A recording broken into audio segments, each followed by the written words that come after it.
Good morning students. आज हम पाठ 11 छींक छींक छींक पढ़ेंगे। ये एक हास्य कथा है। पाठ को शुरू करने से पहले पाठ के शब्दार्थ जान लेते हैं। मर्जी का अर्थ होता है इच्छा, संतोष अर्थात सब्र, चारा पशुओं का खाना, बंदोबस्त प्रबंध, जरूरी आवश्यक, प्रतीक्षा इंतज़ार, चाकरी सेवा, जिद हठ। निश्चय का अर्थ होता है इरादा, प्रबल का अधिक या जोरदार, अवरोध का अर्थ होता है रुकावट या बाधा, नाजायज़ का अर्थ होता है अनुचित। तो शुरू करते हैं आज का पाठ।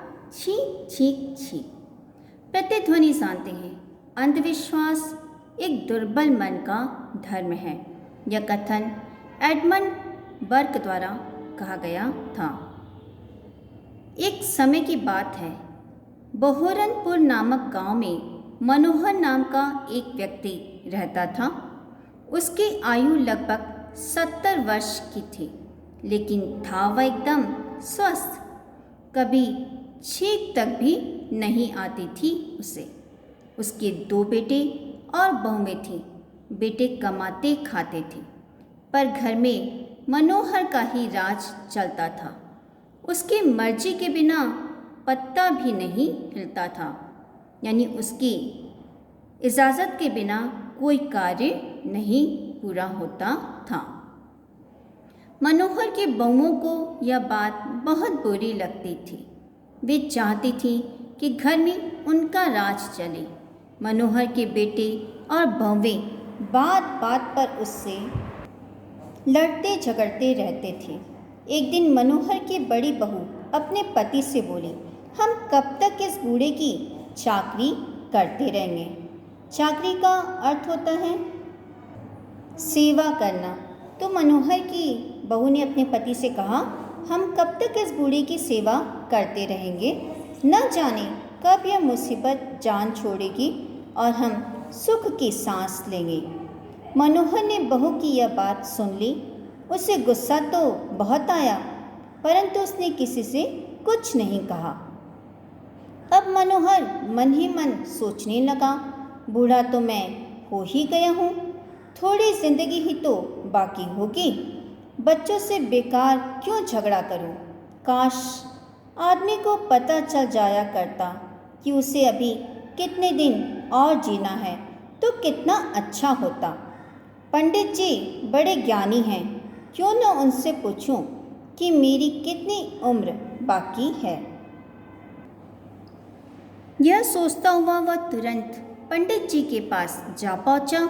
उसने पंडित जी को प्रणाम करके उन्हें अपने आने का कारण बताया। पंडित जी देर तक उसे ध्यान से देखते रहे, फिर बोले, मनोहर तुम्हें क्या परेशानी है। जो थोड़ी बहुत उम्र बाकी है उसे ऐसे ही अनजान रहकर मज़े में गुजार दो। बाकी उम्र का पता चलने पर तुम जीते जी ही डर के मारे घुट घुट कर मर जाओगे। लेकिन मनोहर अपने जिद पर अड़ा रहा। तो पंडित जी ने पत्रा संभाला। देर तक हिसाब किताब लगाकर बोले, 3 बार छींकने के बाद तुम मर जाओगे, समझे। 3 बार छींकने के बाद? मनोहर ने घबराकर पूछा। हाँ हाँ, 3 बार छींकने के बाद। पंडित जी ऐसे विश्वास के साथ बोले जैसे आगे सारी दुनिया उनके इशारे पर ही चलने वाली है।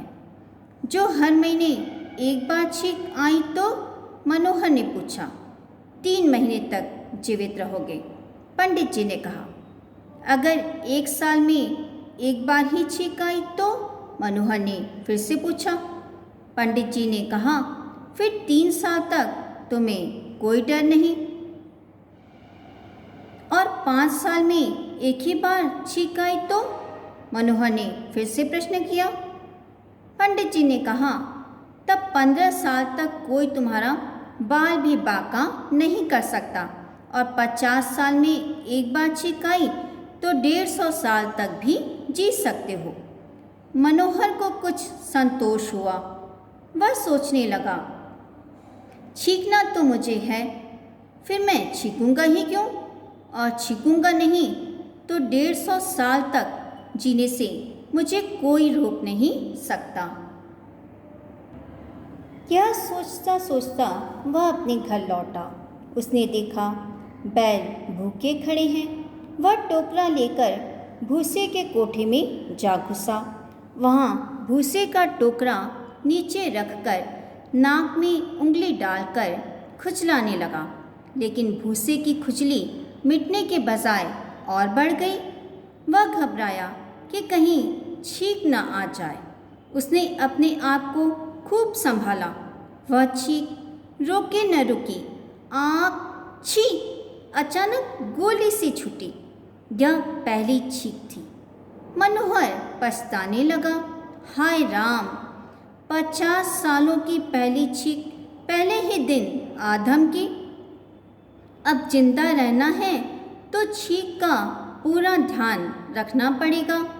अब जिंदगी में बाकी रह गई हैं सिर्फ 2 छींकें। यह सब भूसे की मेहरबानी है। अब मैं भूसे को भूल कर भी हाथ नहीं लगाऊंगा।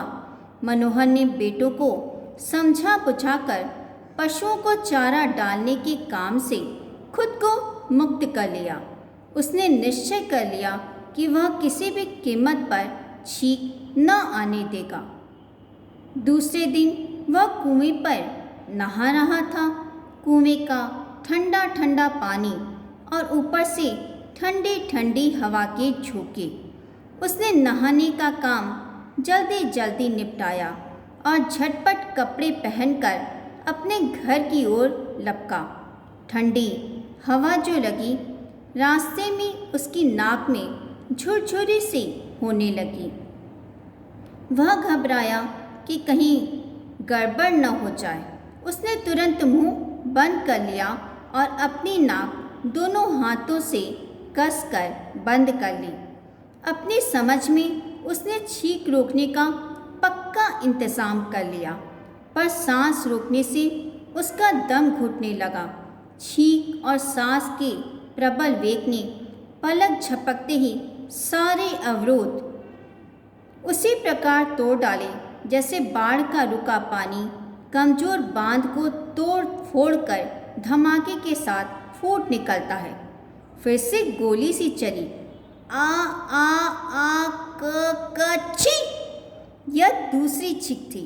जिंदगी और मौत के बीच सिर्फ एक छींक का फासला रह गया था। मनोहर के सारे बंदोबस्त धरे के धरे रह गए। जो होना था सो होकर रहा। मनोहर ने मन ही मन कहा, हाय राम, अब तो जिंदगी और मौत के बीच सिर्फ एक छींक का फासला रह गया है। यह सारी गड़बड़ नहाने से हुई है। अब कल से नहाना बिल्कुल बंद। जान है तो जहान है। भला नहाए बिना कौन सा जरूरी काम रुक जाएगा। 2 दिन ठीक ठाक बीत गए। तीसरे दिन बिना नहाए शरीर खुजलाने लगा, पर मनोहर ने कोई परवाह न की। तभी बहुओं ने उससे बताया कि घर में आटा बिल्कुल खत्म हो गया है। उसके दोनों बेटे सवेरे ही काम पर चले गए थे। वो तो शाम को देर से ही घर लौटते। आटे के बिना शाम को उपवास करने की नौबत आ सकती थी। विवशता के कारण अनाज का बोरा लेकर आटा चक्की पर गया। फिर चक्की से बाहर एक पेड़ की छांव में बैठकर अपना अनाज पीसने की प्रतीक्षा करने लगा। बैठे बैठे अचानक उसके मन में आया, कहीं ऐसा न हो कि चक्की मालिक उसके आटे में घटिया आटे की मिलावट कर दे। क्यों न अपने अनाज की पिसाई अपने सामने ही करवाऊं। वह फौरन आटा चक्की पर पहुंचा। एक बड़े कमरे में आटा चक्की चल रही थी। वहाँ सांस लेना भी दूभर था, पर आटे में मिलावट न हो जाए इसलिए वह वहीं डटा रहा। हर बार सांस लेने में ढेर सारी गर्द उसके नथनों में भरती रही, पर ईश्वर की कृपा से कोई गड़बड़ न हुई। आटे का बोरा लेकर वह चक्की से बाहर निकला ही था कि बिना कोई सूचना दिए अचानक नाक ने आ आ आ का छी गोला दाग दिया। यह तीसरी और आखिरी चीख थी। तीसरी चीख मानो मौत की घंटी। हाय मैं मर गया कहकर मनोहर खड़ा खड़ा धड़ाम से नीचे गिर पड़ा। उसके कंधे पर लदा आटे का बोरा भी उसके साथ ही नीचे आ गिरा। सामने से भागते हुए दो कुत्ते आए और दोनों ने उसे घूम फिर कर सूंघा और वे बारी बारी से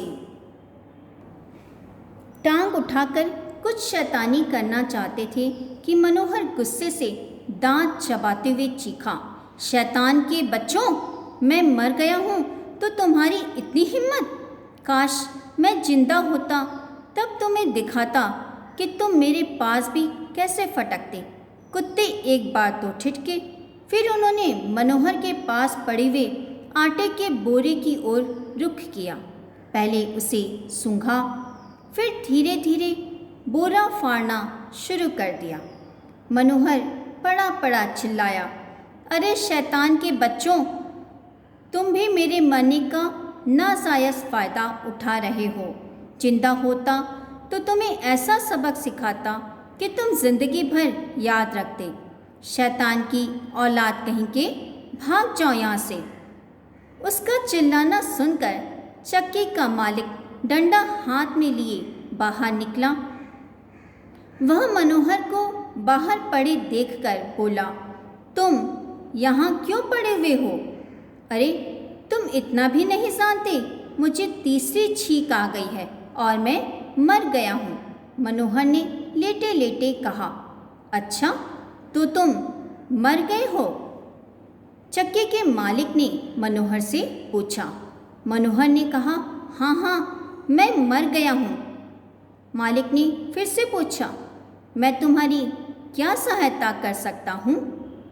मनोहर ने कहा, भैया तुम देखते नहीं, ये शैतान कुत्ते मेरा आटे का बोरा फाड़ रहे हैं। मैं जिंदा होता तो इन्हें अपने आप भगा देता। मर गया हूँ तो अब क्या कर सकता हूँ? तुम मेहरबानी करके इन्हें यहाँ से भगा दो। यह सुनकर चक्की के मालिक ने डंडे से मार मार कर उन कुत्तों को भगा दिया। फिर मनोहर से बोला, लो तुमने तो नहीं कहा, पर बिना कहे ही तुम्हारी थोड़ी सी मदद और भी किए देता हूँ। यह कहकर उस चक्की वाले ने तड़ाक तड़ाक करके 5-6 जोरदार डंडे मनोहर की पीठ पर भी जमा दिए। डंडे लगते ही मनोहर बिजली की फुर्ती से उछलकर खड़ा हो गया और चक्की वाले से बोला, शुक्रिया, तुम्हारा बहुत बहुत शुक्रिया, तुमने मुझे फिर से जिंदा कर दिया। भैया तुम मुझ पर इतनी मेहरबानी न करते तो मैं मरा हुआ ही पड़ा रहता। मनोहर आटे का बोरा कंधे पर लाद कर खुशी खुशी अपने घर ले आया। वह अब तक जिंदा है। सबसे यही कहता है कि वह तीसरी छींक के बाद मर गया था, परंतु चक्की वाले ने उसे फिर से जिंदा कर दिया। तब से उसे सैकड़ों छींकें भी आ चुकी हैं, पर वह खूब भला चंगा है। वह अभी तक मरा नहीं है। तो बच्चों, इस पाठ से हमने यह सीखा कि हमें अंधविश्वास नहीं करना चाहिए।